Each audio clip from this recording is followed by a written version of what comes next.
Après avoir sauvé le royaume des sables Alabasta d'une guerre civile et d'un coup d'état, nos héros ont repris le chemin des Grand Lines en laissant Vivi derrière eux. Ils se rendent compte assez rapidement de la présence d'une passagère clandestine, Nico Robin, qui gagne la confiance des Mugiwara beaucoup trop rapidement, et qui demande sa place à bord de l'équipage. Plus tard, alors qu'ils suivaient le log pose, des morceaux de bateau tombèrent du ciel. L'aiguille du log commença alors à pointer vers le haut, et Robin leur révéla alors l'existence d'îles célestes. C'est à ce moment que débute Skypiea et la saga Îles Célestes. Mais on va commencer par une mini-aventure, parce qu'il faut en parler, je suppose. On apprend les événements d'Arlong Park, et Octi, l'un des hommes d'Arlong, réussit à s'enfuir du bateau de la marine qui l'a ramené en prison. Il décide ensuite de rentrer chez lui et va rencontrer un requin panda blessé, qu'il soigne. Le requin en retour va lui offrir de la nourriture qu'Octi va donner à un vieil homme affamé. Ce même type va lui donner une bague qu'Octi va offrir à un couple de poissons sur le point de se marier. Ils vont à leur tour lui faire don d'un trident doré. Octi va ensuite croiser un sanglier des mers poursuivi par un roi des mers. Ils veulent donc le faire fuir en utilisant le trident. Octi va ensuite voir le sanglier qui cachait deux individus dans sa bouche. Camille, la sirène, et Papag, l'étoile de mer, qui remercie Octi de les avoir sauvés. Ils sont ensuite rejoints par Macro et sa bande de pirates qui sont d'anciens compagnons d'Octi. Macro propose ensuite à Octi d'échanger Camille contre une carte au trésor. Octi accepte immédiatement car cette carte mènerait à une légendaire recette de takoyaki, et il y voit l'occasion de courtiser son amour de toujours, une sirène nommée Octopaco. Il arrive à l'emplacement du trésor, mais il y trouve un poulpe géant à la place. Il comprend donc qu'il s'est fait berner et tabasse le poulpe avant de retourner chercher Camille. Il retrouve Macro et ses hommes qui sont des vendeurs de sirènes et détruit leur bateau. Macro lui explique ensuite qu'il ne mentait pas, et en retournant auprès du poulpe avec Camille et Papag, Octi se rend compte que le poulpe contenait dans son crâne la fameuse sauce pour takoyaki. Il part ensuite en direction d'Octopaco avec la sauce, les trésors de Macro, le poulpe et ses deux nouveaux amis, avec la conviction qu'elle ne refusera pas ses avances avec tous ses cadeaux. Octopaco est d'ailleurs de sortie et profite de son passage dans un village de poissons-chats détruit par une épave de poissons pour se moquer d'eux. Octi arrive et découvre la tragédie du village. Il part ensuite avec son trésor et l'échange contre du matériel pour qu'il puisse improviser une échoppe de takoyaki qu'il distribue à tous les habitants. Il garde quand même une part pour sa dulcinée qui voit une occasion de se régaler, mais qui n'est pas du tout intéressé par Octi. Par malchance, ou chance, le doyen du village n'avait pas encore réclamé sa part. Octi lui offre alors volontiers les derniers takoyaki, et Octopaco s'en va après avoir assommé Octi. Au crépuscule, Octi regarde le soleil se coucher en compagnie de ses deux nouveaux amis avant de s'endormir en pensant à son rêve d'enfance d'ouvrir sa propre échoppe de takoyaki. Il est réveillé par les poissons-chats qui, par reconnaissance, lui ont construit un bateau échoppe. Octi reprend alors la route sur son échoppe flottante, le takoyaki 8, toujours suivi par Camille et Papag. De retour du côté des Mugiwara, Nico Robin, qui maîtrise l'archéologie, réussit à identifier la provenance du bateau, à l'aide du cadavre d'un des passagers. Il s'agirait du Saint-Brice, un bateau qui serait parti de South Boo il y a de cela 208 ans. Luffy annonce ensuite à l'équipage qu'il a trouvé la carte d'une île céleste appelée Skypiea. Il décide ensuite d'explorer l'épave avec Sanji et Zoro, mais pendant leur balade, un bateau de repêchage, mené par un homme ressemblant à un singe appelé Marisha, arrive et indique que l'épave lui revient de droit. Il entame alors le repêchage du bateau et envoie de l'air dans le bateau pour qu'il remonte à la surface. Mais ces hommes se font attaquer, ce qui l'oblige à plonger pour rejoindre Luffy et les autres en abattant un roi des mers au passage. Cependant, ils deviennent rapidement potes avant qu'une tortue géante n'engloutisse l'épave. Ils arrivent quand même à regagner le navire, la tortue ayant ouvert la bouche étant terrorisée comme les hommes de Mashira par l'apparition d'immenses silhouettes ailées alors que le ciel est devenu noir. Les Mugiwara fuient alors et les garçons montrent à Nami et les autres qu'il n'y avait aucun indice sur le bateau pour accéder à l'île céleste. Robin donne alors un Eternal Pause qu'elle a volé à Mashira et qui mène à une île appelée Jaya. Ils arrivent alors à Mocktown, une ville de non-droit ignorée du gouvernement mondial qui est aussi un refuge pirate. Un pirate particulièrement cruel nommé Bellamy Lion est d'ailleurs en ville en ce moment même. Seuls Luffy, Zoro et Nami mettent pied à terre et rencontrent rapidement les nombreux fous furieux qui pullulent dans la ville. Ils arrivent ensuite à un hôtel où ils rencontrent Sarkis, le bras droit de Bellamy qui leur ordonne de partir car l'hôtel tout entier a été réservé par Bellamy. Ils partent ensuite dans une taverne de la ville où le tenancier explique à Nami qu'il faudra 4 jours pour que le log post se calibre sur la prochaine île, ce qui les oblige à trouver rapidement un moyen d'accéder à l'île céleste avant. Luffy rencontre ensuite quelqu'un avec des goûts radicalement différents de lui, avec qui il fait un concours de celui qui achètera le plus de nourriture à emporter. Il finit par sortir du bar avant que Bellamy n'entre et s'assoit à côté de Luffy, avant de lui offrir un verre.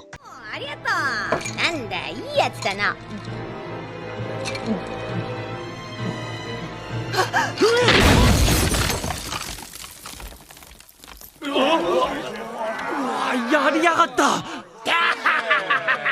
どうかしてるぜベラミのやつ何の真似だ下っ端その質問にはお前が答えろよ Alors que Nami essaye de calmer le jeu pour éviter un affrontement entre Luffy et Zoro contre les hommes de Bellamy, Elle laisse alors échapper leur besoin de trouver un moyen d'accéder à l'île céleste. Tout le monde éclate de rire alors dans la taverne et Bellamy leur explique que ce n'est qu'un conte de fées et que la raison pour laquelle des bateaux tombent du ciel sont liés à l'existence des knock-up stream, un courant marin qui propulse les navires dans le ciel. Il leur explique ensuite que l'ère du rêve des hommes est révolue et que les choses comme la cité d'or, la ville d'émeraude et le One Piece ne sont que des légendes. Il continue ensuite à humilier Luffy en lui balançant des bouteilles, mais Luffy demande à Zoro de ne pas rentrer dans leur jeu. Ils sont alors balancés hors de la taverne et ils recroisent l'homme du bar. あいつらの言う新時代ってのはクソだ。海賊が夢を見る時代が終わるって？おい！なんだ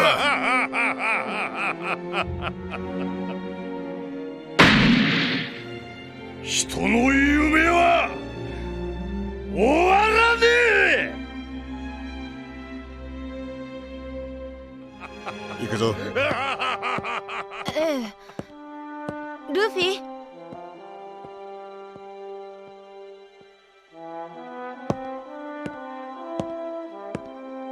ルフィ？おお、邪魔したみてえだな。先急ぐのか。行けるといいな、空島へよ。ではははは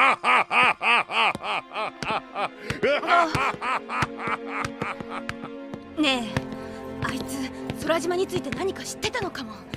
何者かしら。さあ、それにあいつじゃねえ。あいつじゃない？じゃあ何？あいつらだ、多分な。どういうことよ。今のやつに仲間がいたの？どこに？ねえ、ちょっと。Ils retournent ensuite au bateau avant que Robin ne les rejoigne, après qu'elle ait aussi fait un tour en ville. Elle leur donne alors une carte de Jaya et leur parle de la paria de l'île qui vit sur le flanc est, un homme appelé Mont Blanc Criquet, et propose à l'équipage d'aller le voir. Sur le chemin, ils croisent Shoujo et son équipage, un autre groupe de repêcheurs. Après une rapide discussion, ils apprennent que Shoujo est le frère de Marisha, et il utilise alors une attaque sonique pour attaquer les Mugiwara, où ils arrivent à s'échapper et arrivent finalement au palace de Criquet, qui est en fait une grande cloche en bois qui cache une maison plus humble derrière. Il n'y a personne sur les lieux, mais il trouve un livre appelé Norland le Menteur, un livre que Sanji a déjà lu, et il explique à ce moment-là qu'il est originaire de North Blue. Il raconte alors que le livre raconte une histoire vraie, celle de Mont Blanc Norland, un explorateur qui trouva un jour une montagne d'or sur une île éloignée. Il reporta sa découverte à son roi qui voulut voir le trésor de ses yeux, alors il refit le voyage de Norland en sens inverse, mais une fois sur l'île, il n'y avait qu'une jungle. Norland fut alors condamné à mort et fut surnommé Norland Menteur. Avant de mourir, il dit que les trésors avaient peut-être fini par s'enfoncer dans la mer. Après cette histoire, Criquet revient chez lui, et il commence à affronter Sanji avant de tomber tout seul dans les pommes lié à un accident de décompression, après qu'il soit remonté trop rapidement des profondeurs de l'eau. Chopper commence à le soigner avant que les frères simiesques n'arrivent à leur tour. Quand Criquet se réveille, Nami lui demande comment accéder à l'île céleste, et Criquet leur parle de l'histoire de Norland son ancêtre, et du fait que c'était une personne extrêmement honnête, qu'à cause de lui tout le monde se moquait de Criquet. Luffy, qui s'en fiche de son histoire, lui demande comment accéder à l'île céleste. Criquet leur donne alors le journal de bord de Norland, qui retranscrit ses découvertes, comme un véhicule pouvant flotter sur tout type de mer, et un poisson céleste encore vivant. En entendant leur euphorie, Criquet et les frères décident de les aider à accéder à l'île céleste. Criquet parle alors à l'équipage des Impériaux Nimbus, des nuages qui sont la cause du phénomène du ciel totalement noir que l'équipage a découvert plus tôt, et que l'île céleste est sûrement sur ces nuages. Il explique ensuite qu'ils vont devoir prendre le knock-up stream pour atteindre l'île et que le Vogmeri a besoin d'amélioration pour résister à l'ascension. Autour d'un repas, Criquet montre au Mugiwara l'idole et la cloche en or qu'il a découvert. Il se rappelle alors qu'il faut absolument l'oiseau représenté sur l'idole, le Southbird, pour pouvoir se repérer, mais qu'ils doivent le capturer avant la fin de la nuit. Durant leur recherche de l'oiseau, Criquet et les frères se font attaquer par Bellamy qui veut lui voler son trésor. Il utilise alors le pouvoir de son fruit du démon, le fruit du ressort. L'équipage arrive après la bagarre avec l'oiseau et retrouve Criquet blessé. Luffy décide de partir le venger et promet de revenir avant le lever du jour. Du côté de Mocktown, un homme récupère via le journal les nouvelles primes de Luffy et Zoro, qui sont maintenant de 100 et 60 millions de berries. Il prévient alors Bellamy qui dit que la prime ne montre pas la vraie force d'un pirate. Luffy arrive ensuite devant la taverne et défie Bellamy pour qu'il lui rende le trésor, et le combat se termine assez rapidement. そういや、あのジジイや大樽たちもおめえらと同類だな。400年前の先祖のホラを信じ続ける生粋のバカ一族だ。何が黄金鏡、何が空島だ。夢見る時代は終わったんだ。海賊の恥さらしども。パンチの打ち方を知ってるかって。やっちまえベラミー、そんなアホには現実を生きる資格もねえのさ。あばよ麦わら。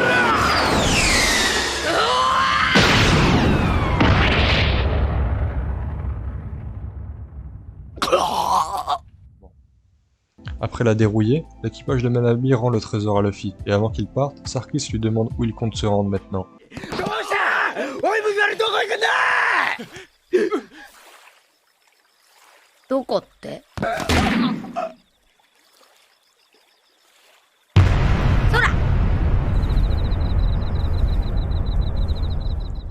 De l'autre côté de la planète, sur la terre sacrée de Marijoa, on découvre les 5 doyens, représentant la plus haute instance du gouvernement mondial. Ils sont informés par un marine qu'une rencontre se prépare entre Shanks et le pirate Barbe Blanche. Ils parlent ensuite de la chute de Crocodile et ses conséquences dans le monde, avant qu'ils apprennent la convocation des corsaires. Deux d'entre eux arrivent justement à ce moment-là, les corsaires Don Quixote, Doflamingo et Bartholomew Kuma. Durant la réunion, Doflamingo s'amuse à contrôler leur vice-amiral pour qu'il en attaque un autre. La vice-amiral Tsuru demande alors à Duffy d'arrêter, mais il s'arrête vraiment quand entre l'amiral en chef Sengoku, dit le Bouddha. Les réunions commencent après l'arrivée de Mihawk et d'un homme nommé Lafitte qui propose à la marine un successeur pour Crocodile. Au milieu de Grand Line, on découvre l'apparence de Barbe Blanche, et qui est Edward Newgate. Quand Rockstar, un des hommes de Shanks, lui propose une rencontre entre Shanks et Barbe Blanche. Ce dernier refuse et dit que si Shanks veut une rencontre, il n'a qu'à se ramener. Du côté du conseil, Lafitte donne le nom de son capitaine, Marshall D. Teach, aussi appelé Barbe Noire, l'homme que Ace recherche qu'on a rencontré à Mocktown avec d'autres membres de son équipage. Plus tard, l'équipage découvre le Vogue Mary en mode aérodynamique. Il se dirige ensuite vers le Knock-Up Stream, escorté par les frères Simiesque et rentre dans le courant marin. Ils sont ensuite rattrapés par Barbe Noire et son équipage qui viennent chercher la prime de Luffy. C'est à ce moment que le Knock-Up Stream s'active, explosant le bateau de Teach et propulsant le Mary dans les airs. Voilà ce qui conclut l'arc Jaya. Et avant d'attaquer Skypiea, on va reparler d'une mini-aventure, celle de Wapol. Après avoir été expédié vers d'autres cieux par Luffy durant l'arc l'île de Drum, le roi déchu a atterri au milieu d'une forêt, où il va taper un croc dans chaque arbre et chaque rocher. Il va ensuite rejoindre une ville où il va continuer à s'empiffrer de tout et de rien avant de se faire arrêter par la marine. On apprend également que du côté du récemment nommé Royaume des Cerisiers, Dalton est devenu le nouveau souverain, et a entamé avec le peuple une reconstruction du royaume. Retour sur Wapol qui finit par échapper à la marine, et il part se réfugier dans une décharge où il va commencer à vendre des allumettes pour gagner sa croûte, accompagné d'un chien trouvé dans la décharge. Conscient de son échec et désespéré par sa situation, il va commencer à manger les détritus de la décharge, et utiliser son pouvoir pour les changer en jouets. Ces jouets finissent par attirer des enfants, et Wapol va décider de vendre ses jouets à bas prix, et son commerce va attirer alors de plus en plus de monde. Un scientifique va alors étudier les jouets et découvrir un nouvel alliage créé grâce au pouvoir de Wapol. Cette découverte va propulser Wapol du statut de simple vendeur à manier de l'industrie du jouet, à tel point qu'il va finir par épouser Miss Univers, et du coup, le succès de son entreprise va le rendre multimilliardaire, et va lui permettre de prendre sa revanche sur la vie. Maintenant que ça c'est fait, on va pouvoir reprendre avec Skypiea. Nos amis arrivent enfin à la mer de nuages, avec les ailes du Mary brisées et leur estomac retourné. Ils vont ensuite découvrir la faune ainsi que les propriétés de la mer céleste. Chopper va alors voir quelqu'un exploser un bateau au loin avant que l'individu ne se dirige vers le Vogue Mary en glissant sur les nuages. Il s'attaque ensuite à l'équipage avant qu'un vieil homme sur un oiseau le fasse fuir. Cet homme se nomme Ganfor et son oiseau s'appelle Pierre et a mangé le fruit du cheval. Il leur donne un sifflet pour l'appeler en cas d'urgence avant de partir. L'équipage se dirige vers une cascade où ils tombent sur le Heaven's Gate, où une vieille dame appelée Amazon les prend en photo, avant de leur demander de payer l'entrée pour la couche supérieure à 1 milliard d'extols, la monnaie des îles célestes. L'équipage refuse de payer et un hommage géant apparaît pour ramener le bateau au sommet de la cascade et Amazon en profite pour prévenir un dieu, et c'est prêt là. Les Mugiwara arrivent à la mer d'Opal où se situe un village et ils rencontrent rapidement une autochtone appelée Connie. Ils sont ensuite rejoints par son père appelé Pagaya qui arrive en waiver que les Mugiwara essayent mais que seul Nami arrive à contrôler. Plus tard, chez Connie, elle explique à l'équipage l'existence des Dials, des coquillages jonchant les plages des îles célestes et possédant différentes capacités comme celle d'expulser de l'air à haute vitesse, d'enregistrer du son ou d'éclairer. Connie continue à leur parler de l'île et de son territoire interdit appelé Upper Yard, la terre de Dieu, qui est une forêt. Pendant qu'ils discutent de cela, Nami s'est dirigée en waiver à la limite de cette terre sacrée où elle est approchée par derrière par un autre homme à masque appelé un guerriero. Elle voit ensuite un homme se faire poursuivre par 3 hommes avant qu'un rayon ne désintègre totalement le pauvre homme. Nami apprend ensuite avec l'arrivée d'un 4e homme qu'elle et les autres sont considérés comme des fugitifs. Du côté de Angel Beach, le capitaine McKinley et ses bérets blancs informent la populace de la présence des Mugiwara. Le commando finit par retrouver les Mugiwara et leur demande de payer une amende avant que Nami ne revienne et ne s'en prenne au capitaine. Les Mugiwara battent alors les bérets blancs et McKinley les met en garde qu'ils vont devoir maintenant affronter les prélats. Plus tard, le homard géant revient à la charge pour emmener le Mary et Nami, Chopper, Zoro et Robin qui sont dessus jusqu'à un hôtel sacrificiel. Pagaya montre ensuite à Luffy, Usopp et Sanji un chemin pour s'y rendre, mais les prévient de la puissance du dieu Ener qui règne sur l'île. Connie emmène ensuite Luffy, Sanji et Usopp vers une embarcation qui les mènera à l'hôtel, mais Luffy finit par remarquer que Connie tremble depuis leur départ. Elle finit par cracher le morceau, disant que c'est elle qui a appelé le homard car c'est le devoir des citoyens d'envoyer les criminels à l'hôtel, mais que maintenant qu'elle a tout révélé, c'est elle qui risque de se faire tuer. C'est alors que le rayon de tout à l'heure réapparaît, ciblant maintenant Connie qui est sauvée in extremis par Ganfor. Ganfor souhaite bonne chance à nos amis pour sauver les autres avant de partir avec Connie qui connaît la véritable identité de Ganfor. Dieu. Plus tard, du côté de Luffy, ils arrivent à la porte du Périard et doivent faire face à des pièges et des monstres. Ils arrivent rapidement à un mur avec 4 chemins portant chacun une inscription présentant une épreuve. L'ordalie des marais, du fer, des fils et des ballons. Du côté du groupe de Zoro, ils sont finis par arriver à l'hôtel et sont entourés par des requins célestes. Le but de l'hôtel étant de laisser les criminels mourir de faim. Zoro propose à l'équipage d'aller rendre visite à Dieu, même s'il ne croit pas en Dieu. Lui, Nami et Robin décident alors d'aller explorer les environs et utilisent Union pour retourner sur la terre ferme, laissant Chopper sur place pour réparer et surveiller le mairie. Du côté de Luffy, nos amis finissent par choisir l'ordalie des ballons, et se retrouvent sur une voie où plein d'Ilonimbus flottent dans les airs. En passant à côté d'une boule, un serpent en sort, puis quand Sanji frappe dans une autre, elle explose. Ils finissent par rencontrer Satori, un des prélats. Nos amis essayent de l'attaquer, mais il arrive à expulser Luffy et à prévoir les mouvements de Sanji, en utilisant un pouvoir qu'il appelle Mantra. Ils essayent ensuite de récupérer leur bateau tout en faisant face à Satori, mais n'y arrivent pas. Du côté du mairie, Chopper récupère le sifflet se trouvant sur le grand mât et l'utilise à la seconde où un autre prélat arrive. Chez Ganfor, ce dernier parle à Connie et son père des pirates et du qu'il en avait accueilli un de très gentil 20 ans auparavant quand il était encore dieu. Il leur parle ensuite de la guerre entre la tribu des Shandia appelée Guerilla et du dieu Ener, et qu'il cherchait déjà un moyen de faire la paix avec les Shandia à l'époque. Il parle aussi d'une prophétie parlant d'un chant qui résonnera à nouveau sur l'île et qui mettra un terme à cette bataille. Il entend ensuite le coup de sifflet et part en direction de Chopper, qui de son côté essaye d'étendre le fait que le prélat Shura et qui est Skyrider a allumé sur le mairie. Ganfor arrive ensuite et engage un combat aérien avec Shura. On découvre ensuite le village des Shandia caché dans les nuages et une petite fille appelée Aisa, qui est partie chercher de la verse, de la terre du Périard. On rencontre aussi Wiper, qui tient une réunion dans un tipi sur la situation actuelle sur Skypiea et du statut de Ganfor qu'il considère comme un ennemi. De retour au mairie, le combat Ganfor-Shura fait rage, mais Shura finit par l'emporter en empalant Ganfor qui tombe dans la mer de nuages, bientôt rejoint par Chopper et Pierre. Du côté du groupe de Luffy, Satori crée un ballon de boule pour attaquer Luffy, mais il le retourne contre lui et l'empêche ensuite de bouger avant que Sanji ne l'assomme. Côté du village des Shandia, on apprend que Aisa possède aussi le mantra, et que cela lui permet de sentir les voix des êtres vivants, et elle dit à Wiper que deux d'entre elles se sont éteintes, celle de Ganfor et celle d'un des prélats, mais ce n'est pas Ganfor qui s'en est pris à ce dernier. Les Shandia se mettent alors en direction du Périard au même moment où le groupe de Luffy retrouve leur bateau et que les prélats se préparent à l'arrivée des Shandia. Chopper quant à lui réussit à repêcher Ganfor et Pierre, et le groupe de Nami font la découverte que Skypiea faisait bien partie de Jaya quand elle tombe sur l'autre moitié de la maison de Mont Blanc, et donc que la cité d'or dont Orlan parlait n'a pas disparu mais se trouve en réalité sur Skypiea. Eux et le groupe de Luffy finissent par se réunir au mairie et décident lors d'un repas au coin du feu de partir à la recherche de la cité d'or. Il se rappelle que la cité est censée se situer dans l'œil droit de la tête de mort et remarque qu'en fusionnant la carte de Jaya et celle de Skypiea, on obtient une île en forme de tête de mort. Il décide ensuite de démarrer un feu, ce qui attire des loups, avec qui il danse toute la nuit. Durant cette même nuit, Usopp est réveillé par un bruit qui se retrouve être une sorte d'esprit en train de réparer le mairie. On découvre ensuite le sanctuaire divin où se trouvent 3 des 4 prélats, et on apprend le prénom des 2 derniers, Home et Gedatsu. On rentre aussi Yama, le capitaine de la garde secrète de Skypiea, et on finit enfin par découvrir l'apparence de Ener, qui débarque en un éclair et qui est littéralement Eminem. Kami Sama dit qu'il donne carte blanche à ses prélats sur tout le Périard, et leur révèle que quelque chose appelé Maxime est bientôt terminé, et qu'ils vont bientôt pouvoir partir en voyage pour le monde des rêves. Au réveil, les Mugiwara découvrent que le mairie a bien été réparé pendant la nuit. Les Mugiwara se séparent ensuite en 2 groupes, celui d'exploration, constitué de Luffy, Zoro, Chopper et Robin, et celui d'évasion, constitué des autres. Le but de chaque groupe est de trouver la cité d'or pour le premier, et préparer l'évasion de Skypiea pour l'autre. Le groupe de Luffy affronte ensuite un boa géant, ce qui les sépare, alors que le groupe de Sanji entend l'histoire de l'arrivée de la Terre Sacrée, et Dener grâce à Ganfor qui leur explique que les Shandia étaient les premiers habitants, qui sont arrivés en même temps que la Terre vers son lac upstream, il y a de cela 400 ans, alors qu'Ener est arrivé il y a 6 ans et a décimé l'armée de Ganfor et les Shandia. Ener de son côté s'amuse à anticiper le résultat de la bataille, et il prédit que sur les 80 combattants présents sur le Périard, dans 3 heures, il n'en restera plus que 5. Le Battle Royale commence alors avec le combat entre les Shandia et Shura, mais ce dernier se fait battre par Wiper.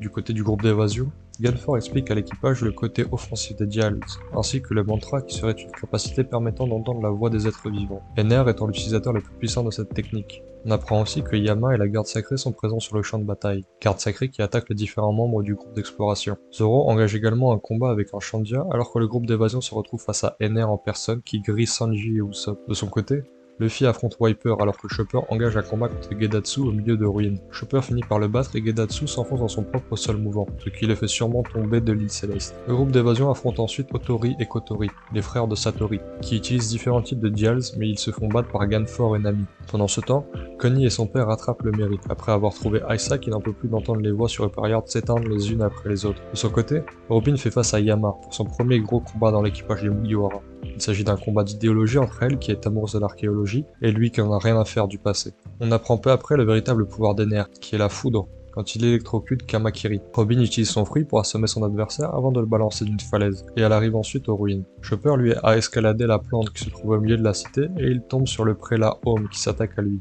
Pendant ce temps, Luffy est coincé dans ce qu'il croit être une grotte, mais qui est en fait le boa géant de tout à l'heure. Il l'attaque donc de l'intérieur espérant trouver une sortie. Cela pousse le serpent à s'attaquer au Merry, puis à prendre de la hauteur, le faisant arriver à l'île où était Chopper plus tôt, où il rejoint en même temps Ganfor, Wiper, Home et Zoro. Commence alors un combat entre Zoro et Ganfor contre les deux autres qui se battent en solo, alors que Robin cherche la partie de la cité cachée dans les nuages et trouve finalement la cité d'or de Chandora. Zoro découvre le corps blessé de Chopper, ce qui le met en rogne.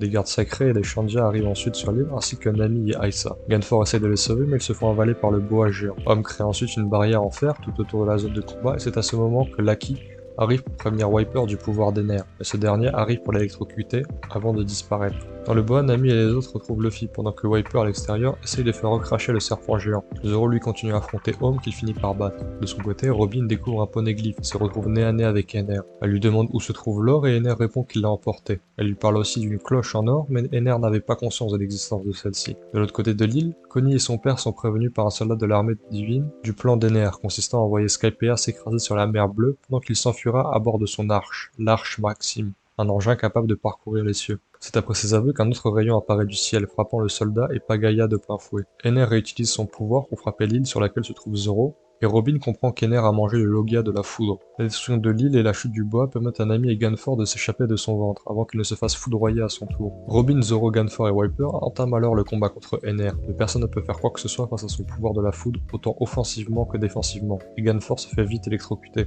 Cela met le nombre de survivants à 5 comme l'avait prévu Ener, et il annonce alors la fin des combats, et qu'il emmène les survivants en voyage sur un endroit qu'il appelle Fairyverse. Robin demande alors ce qu'il se passera s'il refuse, et ce qu'il adviendra de la cloche en or si Skypiea est détruit. Il lui répond en lui disant qu'il sait où elle se trouve, puis il l'électrocute. En représailles, Zoro et Wiper attaquent Ener, et Wiper arrive à s'accrocher à Ener pour utiliser son reject pour frapper directement le cœur d'Ener, mais ce dernier utilise son pouvoir comme un défibrillateur. Il va ensuite se venger sur Wiper et Zoro, mais Wiper va se relever, pour ses ancêtres, mais va se prendre un rayon électrique. Finalement, il ne reste que Nami, qui accepte par peur des représailles d'accompagner Ener. Il lui présente ensuite l'Arche Maxime, un énorme bateau volant fonctionnant grâce à la foudre et alors volé dans la cité. De leur côté, Luffy, Aisa et Pierre finissent par sortir du bois et découvrent les corps cramés de leurs amis. Robin se réveille et lui révèle la grande menace qui pèse sur l'île, et Luffy demande à Aisa d'utiliser son mantra pour le mener à Ener et à Nami. De leur côté, Nami apprend par Ener que son mantra lié à son pouvoir électrique lui permet d'en plus de connaître la position des habitants de l'île, d'intercepter les ondes et d'entendre les conversations. Sur Angel Beach, Connie tente le tout pour prévenir les citoyens de la destruction imminente de l'île.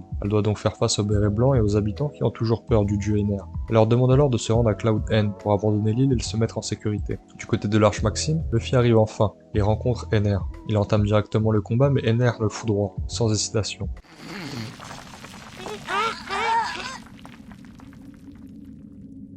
うまく避けたようだな。6000万ボルト。避けた。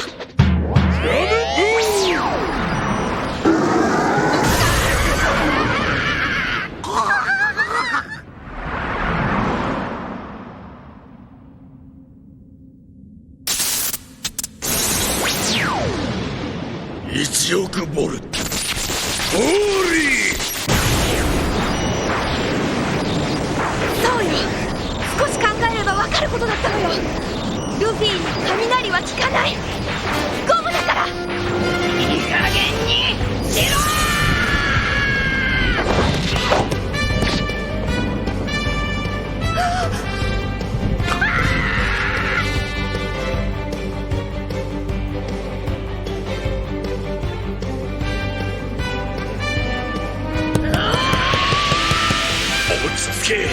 ひとまず私の体に物理的攻撃は効かんのだ。考えればこんな正解の猿いる。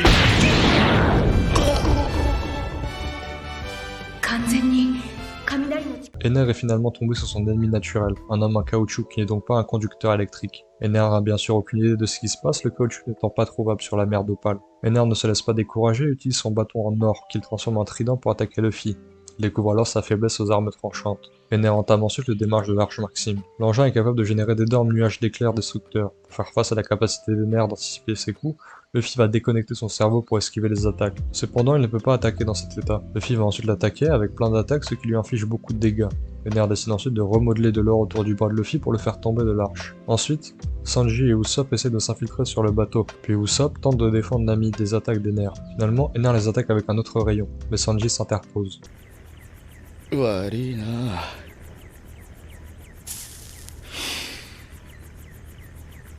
タバコの火欲しかったとこだ。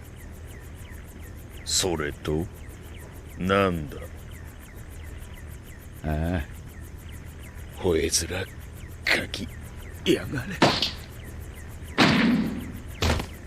Usopp récupère alors Sanji et il rejoint Nami tombée sur un nuage pendant qu'Ener répare l'arche qui a été endommagée. Luffy a compris qu'il se dirigeait vers la cloche en or se situant au sommet de la grande tige et il part à sa rencontre. Pendant ce temps, les citoyens s'agglutinent à Cloud End, pendant que le doyen des Chandias se rappelle de l'histoire qu'il racontait à Wiper, celle de son ancêtre Kalgara et de son ami Norlan Montblanc. 400 ans auparavant, le bateau de Norlan le grand explorateur se dirigea vers Jaya, après avoir entendu un son de cloche. À cette période, les habitants du village de Chandia étaient en pleine épidémie d'une étrange maladie. Le devin du village ordonna qu'on sacrifie la plus belle femme du village en échange d'un miracle divin. Le navire de Norlan arriva un peu après la mort du devin et il comprit rapidement qu'il avait affaire à la fièvre des bois. La cérémonie du sacrifice commença bientôt, mais Norlan s'interposa, découpa le boa géant. Pour ce sacrilège, Kalgara attaqua Norlan qui proposa quand même de les aider. Les Chandia enfermèrent les hommes de Norlan pendant qu'ils partaient à la recherche des ingrédients pour un remède.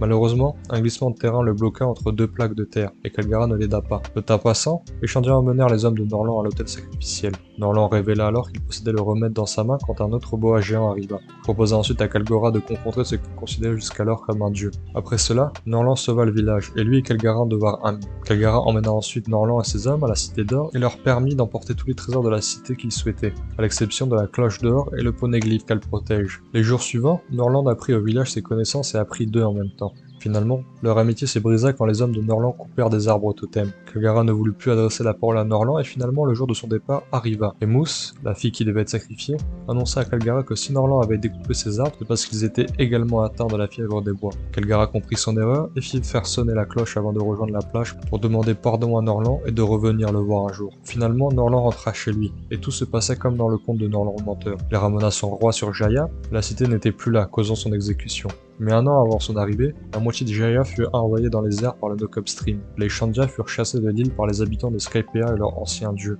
Mais Kalgara n'abandonna pas l'idée de revoir Norlan et continua à ordonner de sonner la cloche pour qu'il puisse retrouver son chemin. De retour dans le présent, Skypiea est plus proche d'un enfer que d'un paradis, et Ener comme Luffy se rapproche de la cloche. Luffy est ensuite rejoint par Nami, avant qu'Ener n'envoie un énorme nuage fait d'air concentré et d'électricité. Le nuage explose et raye complètement Angel Island de la carte. En voyant tout ça, Nami souhaite fuir, mais Luffy veut maintenant faire sonner la cloche pour prouver à Cricket que la cité d'or existe. Ener arrive finalement à la cloche d'or alors que le reste des Mugiwara tombe sur un message de Luffy et Nami leur demandant de faire chuter la tige en direction de l'ouest. Ener génère une autre boule beaucoup plus grande alors que Zoro entaille la tige. Malheureusement, elle ne tombe pas. Wiper utilise ensuite son reject pour la faire enfin chuter. Luffy en profite pour atteindre l'énorme nuage et utilise la boule en or accrochée à son bras pour le décharger totalement de toute électricité. Il fonce ensuite en direction de l'Arche Maxime et Ener prend une forme divine pour stopper Luffy. Mais Luffy utilise une nouvelle fois la boule en or pour frapper Ener, la cloche qui retentit ensuite jusqu'à la mer bleue. On apprend ensuite que les énormes silhouettes du début de l'arc n'étaient que l'ombre de Shandia agrandie avec la distance, l'ombre de Luffy apparaissant maintenant dans le ciel. Ener est maintenant vaincu, et les habitants peuvent enfin rejoindre Skypiea. On apprend aussi que le père de Connie et les citoyens ayant bossé sur l'Arche Maxime ont survécu, et ils rejoignent leur famille. Ener a beau avoir été vaincu, il n'est pas mort et n'a pas été découragé. Il se dirige alors vers Fairyverse, la terre des dieux qui illumine la nuit, la lune. La nuit tombe sur Skypiea et Mugiwara, Shandia comme Skypiea dansent tous pour une grande fête. Au réveil, Luffy propose de voler de l'or et Usopp échange des élastiques et de l'acier contre différents dials. Robin rejoint les Chandia qui ont réussi à remonter la cloche et entame la lecture du poneglyphe qui indique l'emplacement d'une nouvelle arme antique appelée Poséidon. Et un Chandia lui fait la remarque qu'un autre texte est présent indiquant le passage de Goldie Roger et Ganfor lui confirme que le roi des pirates est bien venu sur l'île 20 ans plus tôt. Les habitants souhaitent ensuite offrir un pilier en or aux Mugiwara, mais ils s'enfuient avec l'or qu'ils ont déjà volé. Du côté du clocher, tous les habitants de Skypiea réclament que Ganfor redevienne le dieu de cette terre, étant la personne la plus neutre. Plus tard, les Mugiwara arrivent à Cloud End qui se retrouve être une grande chute vers la mer bleue. Mais Connie siffle dans une flûte qui fait sortir un poulpe gonflable qui s'accroche au Merry pour le faire tomber en douceur. Les Skypiens font sonner la cloche encore et ils sont très contents qu'elle puisse sonner, et encore plus qu'elle sonnera encore demain. Voilà ce qui conclut l'arc Skypiea. On va quand même finir sur une mini-aventure, celle de Ace à la poursuite de Barbe Noire. Ace, après les événements d'Alabasta, continue sa recherche de Barbe Noire, et cela l'a mené à un village où il a volé de la nourriture. Il demande ensuite des informations pour savoir si des gens ont vu Teach avant de s'en prendre à un docteur appelé Barbe Noire. Les villageois le balancent alors dans la rivière et il se fait sauver de la noyade par une fille appelée Moda. Moda demande à Ace de lui rendre un petit service en échange et Ace accepte. Cela le mène alors à la base du G2 de la marine où il se fait passer pour un soldat. Il profite bien entendu du buffet à volonté et s'en prend à un autre soldat qui a insulté Barbe Blanche. Il se déguise ensuite en lieutenant et participe à un conseil stratégique où il goûte le café amer de la marine. Un bateau espion de la marine arrive plus tard mais prend feu et Ace part à la rescousse des informations secrètes et des marines à bord. Malheureusement, son identité est démasquée et il est obligé de fuir, mais se rappelle qu'il devait donner une lettre au vice-amiral. La lettre contient une photo de la ferme de Moda et d'une carte de son emplacement. Ace lui part avec des informations sur Barbe Noire alors qu'un bateau ravitailleur se dirige chez Moda, qui retrouve ses parents qui travaillaient sur le bateau. Le ravitaillement en lait permet d'adoucir le café des marines, ce qui rend l'ambiance de travail plus détendue. Et Ace, de son côté, retourne à la poursuite de Barbe Noire. Voilà, j'espère que la vidéo vous aura plu. On se retrouve rapidement pour la prochaine fois où on parlera de l'une de mes sagas préférées, Water 7.